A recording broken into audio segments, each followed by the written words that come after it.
പവിത്രം സീരിയലിലേക്ക് എല്ലാവർക്കും സ്വാഗതം. ഈ ചാനൽ ഒന്ന് സബ്സ്ക്രൈബ് ചെയ്ത് സപ്പോർട്ട് ചെയ്യണം കേട്ടോ. ശ്രീജ വേദയോട് പറയുന്നുണ്ട്, വേദയ്ക്കും ഞങ്ങളുടെ കൂടെ കല്യാണത്തിന് വരാമായിരുന്നു. ഞങ്ങൾ എല്ലാവരും പോകുമ്പോൾ വേദ ഒറ്റയ്ക്കല്ലേ, വിക്രം എപ്പോഴാ വരികയെന്നറിയില്ല. വേദ അപ്പൊ പറയുന്നുണ്ട്, എനിക്കിവിടെ ഒറ്റയ്ക്കിരിക്കാൻ പേടിയില്ല ഏട്ടത്തി. പിന്നെ വിക്രം എന്തായാലും കല്യാണത്തിന് വരില്ല. പിന്നെ എങ്ങനെ ഏട്ടത്തി ഞാൻ വരുന്നേ? നിങ്ങൾ സന്തോഷമായിട്ട് പോയിട്ട് വാ. എന്നിട്ട് വേദ പറയുന്നുണ്ട്, ശ്രീജ ഏട്ടത്തിക്ക് ഈ സാരി നന്നായി ചേരുന്നുണ്ട്. അപ്പോഴേക്കും നന്ദിനി അടുത്തു വരുന്നുണ്ട്. ശ്രീജയോട് പറയുവാ, ഈ പൂ ഒന്ന് വെച്ചേരോ ശ്രീജേട്ടത്തി. എന്നിട്ട് വേദയെ നോക്കി നന്ദിനി പറയുന്നുണ്ട്, നിനക്കിവിടെ ഒറ്റയ്ക്ക് നിൽക്കാൻ പേടിയാണെങ്കിൽ നീ നിന്റെ വീട്ടിൽ പൊക്കോ, ഞങ്ങൾ എന്തായാലും വരാ രാത്രിയാവും. വിക്രമിന്ന് വരുമോന്ന് കൂടി അറിയില്ല. ഇത് കേട്ട് വേദ പറയുന്നുണ്ട്, വിക്രമിന് അറിയാലോ നിങ്ങൾ കല്യാണത്തിന് പോകുന്നത്, അതുകൊണ്ട് നേരത്തെ തന്നെ വിക്രം വരും, അങ്ങനെ വരാതൊന്നും ഇരിക്കത്തില്ല. നന്ദിനി അപ്പൊ പറയുന്നുണ്ട്, അവനറിയാം ഞങ്ങൾ ഇവിടെ കാണില്ല എന്ന്, അതുകൊണ്ട് തന്നെ അവൻ ഇന്ന് ലേറ്റായേ വരുള്ളൂ. നീ ഇവിടെ പേടിച്ചു ഒറ്റയ്ക്ക് ഇരിക്കുകയുള്ളൂ. നീ ഇവിടുത്തെ മരുമകളാണെന്ന് വെറുതെ പറച്ചിൽ മാത്രമേ ഉള്ളൂ, അല്ലാതെ ആരും അംഗീകരിച്ചിട്ടില്ല. അങ്ങനെയായിരുന്നുവെങ്കിൽ നീ ഇപ്പോ വിക്രമിന്റെ ഭാര്യയായി ഞങ്ങളെ കൂടെ വരുമായിരുന്നു. അച്ഛനും അമ്മയും നിന്നെ കൂടെ കൂട്ടുമായിരുന്നു. സത്യം പറഞ്ഞാൽ ഈ വീട്ടിൽ അച്ഛനും അമ്മയ്ക്കും 2 മരുമക്കളെ ഉള്ളൂ, അത് ഞാനും ശ്രീജേട്ടത്തിയുവാ. കേട്ടോ വേദേ? നന്ദിനിങ്ങനെ പരിഹസിച്ചിട്ട് പോകുന്നുണ്ട് വേദേ.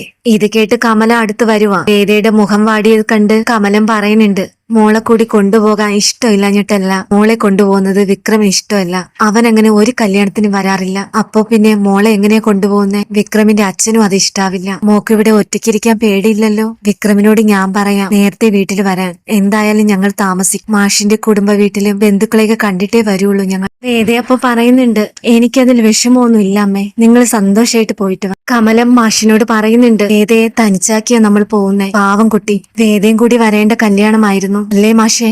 ഇത് കേട്ട് മാഷ് പറയുന്നുണ്ട്, താൻ എന്താ കമല ഈ പറയുന്നേ? അതിനിവളെ ആരും അംഗീകരിച്ചിട്ടില്ലല്ലോ. അവളെ താലി കെട്ടിയോ പോലും അവളെ എങ്ങനെയും കളയാനാ നോക്കുന്നേ. അങ്ങനെയൊക്കെപ്പോ താൻ എന്തിനാ ഇങ്ങനെയൊക്കെ ചിന്തിക്കുന്നേ? കമല അപ്പൊ പറയുന്നുണ്ട്, എനിക്കറിയില്ല മാഷെ, സ്വന്തം മോളെ പോലെ ഇഷ്ടവാ. വിക്രമിന്റെ ഭാര്യ തന്നെയാ വേദ. അത് പക്ഷെ മാഷും വിക്രവും അംഗീകരിക്കില്ല. എനിക്ക് അവളെ ഒത്തിരി ഇഷ്ടമാ മാഷെ. മാഷപ്പ പറയുന്നുണ്ട്, താൻ ആവശ്യമില്ലാത്തൊന്നും ചിന്തിക്കേണ്ട, വാ നമുക്കിറങ്ങാം. എല്ലാവരും പോവാനായിട്ട് റെഡിയായി ഇറങ്ങി നിൽക്കുക. അപ്പോഴേക്കും അവിടെ വിക്രം വരുന്നുണ്ട്. ഇത് കണ്ട് നന്ദിനി ചിന്തിക്കുന്നുണ്ട്, ഓ അവൻ കറക്റ്റ് സമയത്തിന് തന്നെ എത്തിയല്ലോ ഇവക്ക് കൂട്ടിന്. ഇവന് വേറെ ജോലിയൊന്നുമില്ലേ? ഇനി നമ്മളില്ലാത്ത സമയത്ത് ഇവളെന്തെങ്കിലും പറഞ്ഞ് അവന്റെ മനസ്സിൽ കയറിപ്പറ്റാൻ ശ്രമിക്കൂ. ഇവളെ ഒറ്റയ്ക്ക് നിർത്തിയിട്ട് പോകണ്ടല്ലായിരുന്നു. അപ്പോഴേക്കും പെട്ടെന്ന് കമലം വിക്രമിനോട് പറയുന്നുണ്ട്, വിക്രം ഞങ്ങള് കല്യാണത്തിന് പോവാ. നീ ഇങ്ങനെ പാതിരാത്രി വരെ നാട് ചുറ്റി നടക്കല്ലേ. വേദ ഇവിടെ തനിച്ച, ഞങ്ങള് ചിലപ്പോ വരാൻ താമസിക്കും. ഇത് കേട്ട് വിക്രം വേദയുടെ മുഖത്ത് നോക്കുക. എന്നിട്ട് കമലത്തിനോട് പറയുന്നുണ്ട്, അതിന് ഞാൻ എന്ത് വേണോന്ന് അമ്മ പറയുന്നേ? അവളുടെ കാര്യങ്ങൾ നോക്കുന്നത് ഞാനാണ്. ഇവളെ നോക്കാൻ എന്നെ ആരെങ്കിലും ചുമതലപ്പെടുത്തിയിട്ടുണ്ടോ? ആരുടെ ഇഷ്ടമില്ലാതെ മനഃപൂർവ്വം അവളിവിടെ വന്ന് താമസിക്കുന്നതല്ലേ? അപ്പോൾ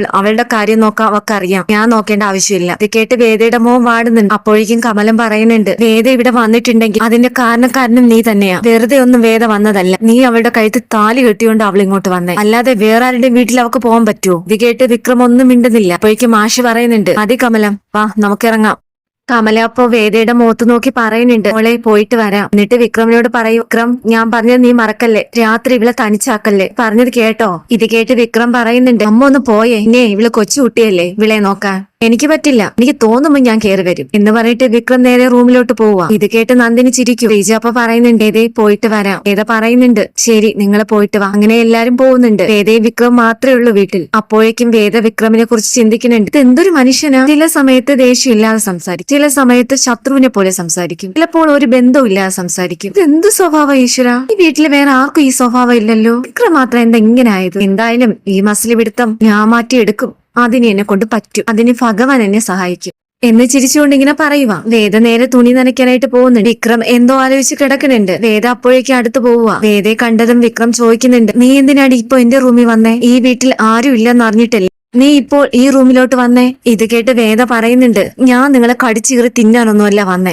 എന്നെ എന്തിനാ വിക്രം ഇങ്ങനെ പേടിക്കുന്നേ? ഇത് കേട്ട് വിക്രം പറയുന്നുണ്ട്, എനിക്കോ നിന്നെ പേടിയെന്നോ? അല്ല, നീ എങ്ങനെയെങ്കിലും എന്റെ മനസ്സിൽ കയറിപ്പറ്റാനുള്ള ശ്രമങ്ങളൊക്കെ ഉണ്ടെന്ന് എനിക്ക് അറിയാം, അത് നടക്കില്ലെന്നാ ഞാൻ പറഞ്ഞത്. ഇത് കേട്ട് വേദ പറയുന്നുണ്ട്, അങ്ങനെയൊന്നും എനിക്ക് വിക്രമിന്റെ മനസ്സിൽ കയറിപ്പറ്റണ്ട. വിക്രം എന്നെ സ്നേഹിക്കുന്ന ഒരു ദിവസം വരും, ആത്മാർത്ഥമായിട്ട്. അത് ഭഗവാൻ തന്നെ വിക്രമിന്റെ മനസ്സിൽ തോന്നിക്കും. അതിന് എനിക്ക് നിങ്ങളെ സോപ്പിടേണ്ട ആവശ്യമൊന്നും പറയേണ്ട കാര്യമോ ഇല്ല.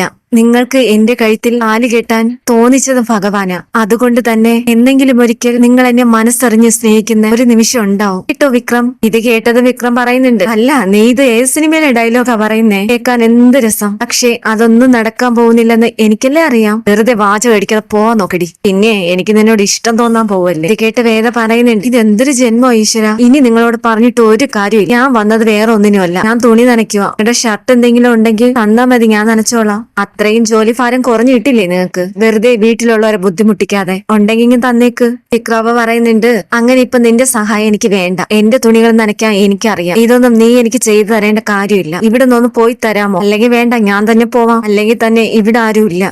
പിന്നെ എന്തിനാ ഞാൻ ഇവിടെ നിൽക്കുന്നത്? നിനക്ക് കൂട്ടിയിരിക്കാൻ എന്നെ കിട്ടില്ല. ഞാൻ പോവാ. വിക്രം പെട്ടെന്ന് ഷർട്ടൊക്കെ എടുത്ത് ഇടുന്നുണ്ട്. ഇത് കണ്ട് വേദ പറയുന്നുണ്ട്, വേണ്ട വിക്രം, ഞാൻ ഇനി ശല്യം ചെയ്യാൻ വരില്ല. വിക്രം കിടന്നുറങ്ങിക്കോ, ഞാൻ പോയേക്കാം.